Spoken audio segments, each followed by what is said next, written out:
सो चलिए guys, limiting reagent की problems को सोल्व करते हैं। लेकिन सबसे पहले आप लोग समझ लीजिए कि लिमिटिंग रिएजेंट बोलते किसको हैं। देखिए, लिमिटिंग रिएजेंट का फंडा बहुत ही सिंपल है। ऐसा रिएजेंट जो कि लिमिट में हो। जैसे कि देखिए, आपके घर में अगर कोई मेहमान आए और आपको चाय बनानी है, तो सपोज कि आपको चाय बनाने के लिए 1 कप क्या चाहिए, मिल्क, ठीक है, और उसमें सिर्फ 10 या 20 ग्राम चीनी चाहिए। जब आप घर में ढूंढने जाएंगे तो आपके चीनी जो होती है ना, वो एक्सेस में पड़ी रहती है, लेकिन दूध तो आप डेली लाते हो। आ गया समझ में? सो फाइनली मान लीजिए कि चीनी आपके पास हाफ केजी है, आधा किलो चीनी पड़ी है, और 10 ग्राम चीनी आपको 1 पर्सन के बनाने के लिए चाहिए। तो इस हिसाब से आप कितने लोगों की चाय बना सकते हो, जरा सोचो। 500 ग्राम चीनी है और 10 ग्राम चीनी ही आपको चाहिए 1 पर्सन की चाय बनाने के लिए। तो इस हिसाब से तो आप 50 लोगों की चाय बना सकते हो। लेकिन आपके घर में अगर दूध 1 ही कप पड़ा हो तो कितने लोगों की चाय बनाओगे? एक्चुअल में सिर्फ 1 ही जने की चाय बनेगी, क्योंकि 1 पर्सन के लिए 1 कप चाहिए और 1 ही कप पड़ा है। तो चीनी आपके पास बहुत सारी है लेकिन दूध बहुत ही कम है। तो एक्चुअल में जो आपका प्रोडक्ट है वो कंप्लीटली डिपेंड कर रहा है किसके ऊपर? लिमिटिंग रिएजेंट के ऊपर, जो कि लिमिट में है। इस चीज को समझिए। अगर दूध घर में कम पड़ा है तो चीनी पे डिपेंड नहीं करेगा कि चाय कितनी बनेगी। किस पे डिपेंड करेगा? दूध पे। सो फाइनली उसी को हम लोग लिमिटिंग रिएजेंट की प्रॉब्लम कहते हैं। मतलब जो लिमिट में होता है उसको लिमिटिंग रिएजेंट की प्रॉब्लम कहते हैं। अब इसको सोल्व करने का ट्रिक क्या है, विच इज वेरी सिंपल। देखिए ट्रिक क्या है, तो मैं यहां पर ट्रिक लिखता हूं। पहले तो लिमिटिंग रिएजेंट को पहचानो। Now which is limiting reagent, सवाल हमारे सामने यही आता है। तो मैं सिंपल ट्रिक बताता हूं। Moles to stoichiometry ratio. ध्यान से देखिएगा, किसी भी रिएजेंट का मोल और स्टोइकियोमेट्री कोफिशिएंट का रेशो जिसका भी लोवेस्ट होगा, क्वेश्चन कराऊंगा, जिसका भी लोवेस्ट होगा वो हमारे लिए क्या होगा? Limiting reagent. Straight forward. अब मैं क्वेश्चन के तौर पे आपको समझाता हूं, ध्यान से उसको देखिएगा। सपोज आपको कहे, कोई क्वेश्चन दिया है कि 1 ग्राम, ठीक है, हाइड्रोजन, ठीक है, हाइड्रोजन गैस रिएक्ट विद, ध्यान से समझिएगा, 1 gram hydrogen gas react with 1 gram chlorine gas, ऐसा लिख दिया, ठीक है, 1 ग्राम क्लोरीन गैस ऐसा लिख दिया सपोज। तो कहता है then find out limiting reagent and also, ठीक है, वेट ऑफ प्रोडक्ट का वेट भी बताइए। यह सवाल आपसे पूछा है। तो ध्यान से इसको देखिए कैसे सोल्व होगा। सबसे पहले तो आप रिएक्शन लिखिए। रिएक्शन, आप रिएक्शन को कैसे भी लिख सकते हैं। देखिए आपको सबको पता है, जब हाइड्रोजन की रिएक्शन आप क्लोरीन से कराते हो, this is a gas, this is also a gas, तो हमको मालूम है क्या बनता है? ट्वाइस ऑफ HCl गैस बनता है, हमको सबको पता है। सिंपल है।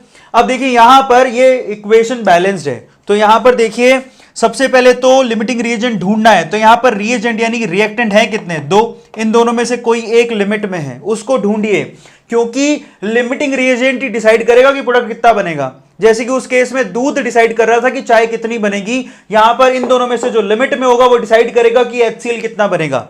समझ में आ गया सबको? तो चलिए, और वैसे इसको पढ़ना सीखिए। एक हाइड्रोजन गैस का मोल अगर आपके पास है तो आपके पास 2 मोल क्या मिलेगा? HCl। इसी तरह से 1 मोल क्लोरीन का है तो 2 मोल HCl मिलेगा। सबको समझ में आ गया? ये उसका तरीका है पढ़ने का। तो मैंने आपसे क्या कहा, मोल टू स्टोइकियोमेट्री कोफिशिएंट का रेशो जिसके लिए लोएस्ट आएगा वही हमारे लिए लिमिटिंग रिएजेंट होगा।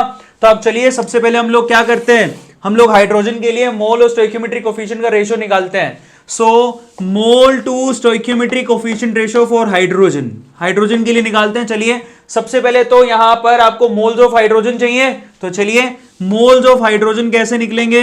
Given mass by molar mass.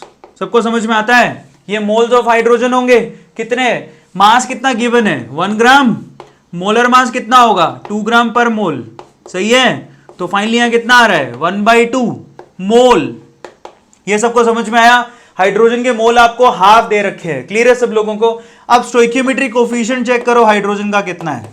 आप जाओ इक्वेशन में, स्टोइकियोमेट्री कोफिशिएंट कितना है? 1। अब बैलेंस कैसे भी करो उससे कोई फर्क नहीं पड़ता है, आंसर सेम ही आएगा। तो अब जरा चेक करो यहां पर mole to stoichiometry coefficient ratio for hydrogen कितना है? मोल कितने हैं? हाफ, और divide by 1, so this is half. ये तो आ रहा है हाइड्रोजन के केस में। क्लियर हो गया? अब इसी तरह से आप चेक करो किसके लिए, mole to stoichiometry coefficient ratio for chlorine gas. So देखिए यहां पर आपको मोल चाहिए क्लोरीन गैस के, तो मोल ऑफ क्लोरीन गैस कैसे निकलेगा? That is mass of chlorine gas divide by molar mass. Mass कितना है 1 ग्राम। मोलर मास कितना होता है क्लोरीन गैस का 71, क्योंकि 35.5 लेते हैं क्लोरीन का 71। तो फाइनली ये मोल्स आ गए। So finally these are the moles. और उसके अलावा आपको क्या चाहिए, स्टोइकियोमेट्रिक कोफिशिएंट ऑफ क्लोरीन, वो कितना दे रखा है जरा चेक करो, ये रहा 1 दे रखा है। So finally now this is 1, तो कितना आया 1/71। अब आप चेक करो कि मोल्स टू स्टोइकियोमेट्रिक कोफिशिएंट का जो रेशियो है वो किसके लिए कम है, ऑब्वियसली क्लोरीन के लिए कम है, क्योंकि वो कितना है हाफ और ये 1/71 है। तो डिनोमिनेटर किधर ज्यादा है, इधर, तो ये वैल्यू कम हो गई ना। तो इसका मतलब हमारे लिए लिमिटिंग रिएजेंट कौन हो गया, सो लिमिटिंग रिएजेंट हमारे लिए क्लोरीन हुआ। ऐसा क्यों, क्योंकि इसी का मोल्स टू स्टोइकियोमेट्रिक कोफिशिएंट सबसे छोटा है इन दोनों में। अब मैंने आपसे कहा था कि लिमिटिंग रिएजेंट ही डिसाइड करेगा, तो बड़ी सिंपल सी बात है। अब जरा सोचो, लिमिटिंग रिएजेंट डिसाइड करेगा कि प्रोडक्ट कितना बनेगा, सही है। अब आप ये सोचो, यहां पर सिंपल मैथमेटिक्स लगा सकते हो, यूनिटरी मैथमेटिक्स बोलते हैं। 1 मोल क्लोरीन आपको कितना मोल HCl देती है, 2 मोल। आपके पास क्लोरीन के मोल कितने हैं, अभी आपने निकाले 1/71। सो 1/71 अगर आपके पास क्लोरीन है तो आपको बताइए कि HCl कितना मिलेगा, दैट इज 2/71। सिंपल सी बात है, 1 से 2 मिलता है तो 1/71 से कितना मिलेगा, 2/71। सिंपल। तो आपके पास HCl के मोल आ गए। सो मोल्स ऑफ HCl 2/71, यस और नो, सिंपल है। सो फाइनली 2/71, बट अपने को क्या चाहिए, मास चाहिए था ना HCl का, वो क्या होगा, moles of HCl into molar mass, yes और no. So finally moles of HCl अभी आपने निकाले 2/71 into molar mass of HCl 35.5 plus 1 that is 36.5। तो 36.5 मैं यहां लिख देता हूं। The answer this question is 36.5 का डबल कर दो, कितना होगा 73। तो ये आंसर आ गया 73/71 ग्राम्स, क्योंकि वेट पूछा आपसे तो ग्राम में आंसर आ गया। Now this is your desired answer. Actual में क्या होता है ना, बहुत सारे बच्चे जब ये सवाल सामने आता है ना तो कंजर्वेशन ऑफ मास लॉ लगाने लगते हैं कि 1 ग्राम हाइड्रोजन 1 ग्राम क्लोरीन के साथ रिएक्ट करेगा तो 2 ग्राम HCl बोल देते हैं, जबकि ये गलत है। यहां पर आपको चेक करना पड़ेगा कौन लिमिट में, लिमिट के हिसाब से आप डिसाइड करोगे प्रोडक्ट कैसे बनेगा और कितना बनेगा। और यहां से जरा देखिए, लिमिटिंग रिएजेंट जैसे आपको मालूम पड़ा कि क्लोरीन है, तो क्लोरीन कैसे देता है HCl, 1 मोल क्लोरीन 2 मोल HCl देता है। तो 1/71 mole of chlorine 2/71 mole of क्या देगा HCl, उससे आपने वेट निकाल लिया।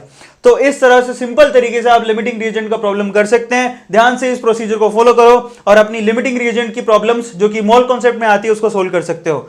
सो गाइस, ये था मेरी तरफ से ट्रिक, मैं दोबारा बता देता हूं। अगर आपको लिमिटिंग रिएजेंट पहचानना है तो सिंपल आपको क्या देखना है, ऐसे रिएक्टेंट जिनका मोल टू स्टोइकियोमेट्रिक कोफिशिएंट का जो रेशियो है वो लोवेस्ट आ जाए। Now this ratio must be क्या होना चाहिए, this ratio must be lowest, वही हमारे लिए लिमिटिंग रिएजेंट होगा। ये सिंपल सा ट्रिक है। अब आप क्वेश्चन को सोल्व करो। इनफैक्ट ये क्वेश्चन बहुत बार पूछा गया है मुझसे, ये क्वेश्चन इंटरव्यू में पूछा गया था, मैं वो क्लियर कर देता हूं। One of the biggest interview that I have given, उसमें सवाल मुझसे पूछा गया था। सो गाइस, इनकी प्रैक्टिस करो बहुत अच्छे से और ऐसे क्वेश्चन बोल कर आप सोल्व कर सकते हो।